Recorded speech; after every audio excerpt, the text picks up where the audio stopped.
beekuu baadhusi iwwaldhaalu garii yeexile eeyyaa miixilawnoo kamii moo abjuudha tarii akka dhageenyatti fo'amee adda baafame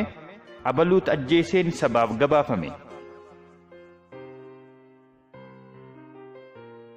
garuu wanta nirra ga'e injiru kan nuttime utuu oolee bubbuluu dur achumaan dhidhime akkuma waa'ee ramadaalan kaafneetti akka wanta laayyoo waa'een baafneetti maaliif waa'een du'asaa achi buutee dhabame eenyuutu ajjeesee yakkaa maal ana irratti qabame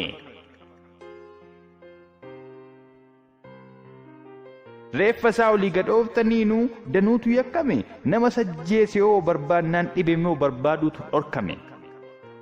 namni akka caaluu saba isaa biratti qabu laalcha jabaa erga akkas salphate kaanoo wabii maalii qaba